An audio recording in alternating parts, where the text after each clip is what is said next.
Welcome to the hottest movie review on the internet today, the A-List Review.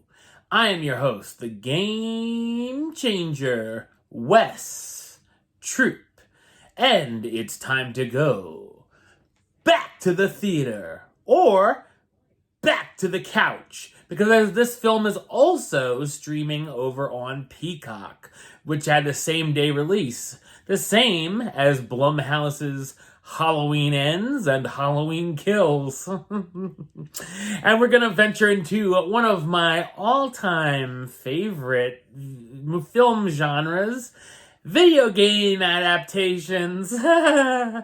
My review of the 2023 horror film Five Nights at Freddy's, coming up now.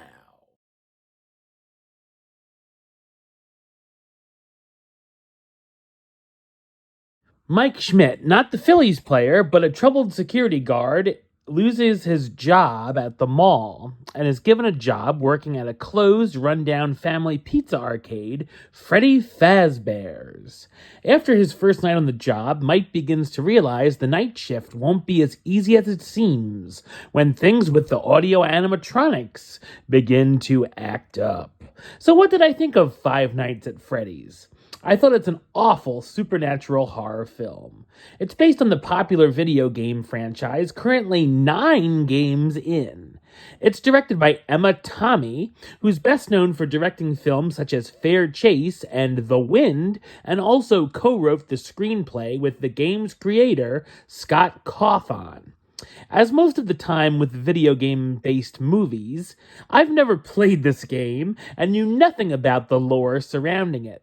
I've only seen toys of the characters over the years. So that kids can see it, it's obviously a PG-13 rated project, but this felt very watered down and almost felt like it could have been released on Nickelodeon. I've seen scarier episodes of Are You Afraid of the Dark? While I liked the designs of the robotic animals, that's about the only thing about the film I liked. Unfortunately, there's nothing scary at all here, and the camera cuts away from almost all of the violence.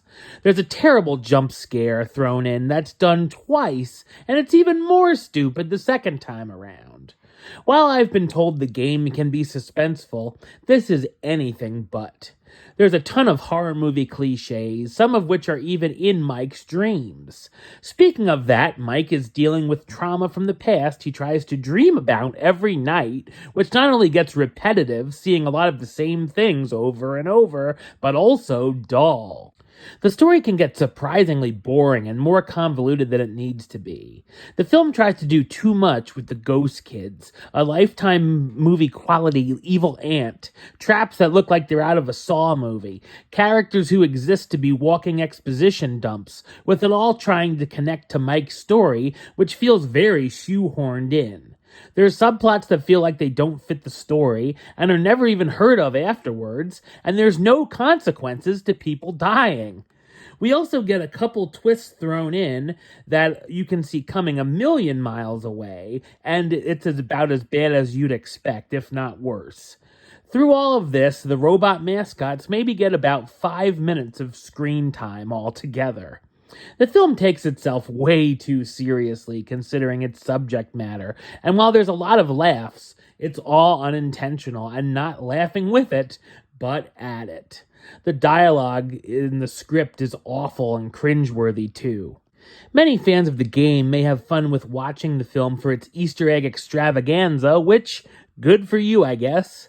The cast give off some uninspired performances, some of which look like they were reading off of a cue card, starring Josh Hutcherson as Mike Schmidt, the new security guard at Freddy Fazbear's Pizza, Piper Rubio as Abby, Mike's little sister, who the robots seem to take a liking to, Elizabeth Lail as Vanessa, a local police officer who befriends Mike and knows the backstory to the restaurant, Matthew Lillard as Steve Raglan, Mike's career counselor, and Mary Stuart Masterson as Aunt Jane, Mike and Abby's evil aunt trying to prove that Mike isn't a fic guardian.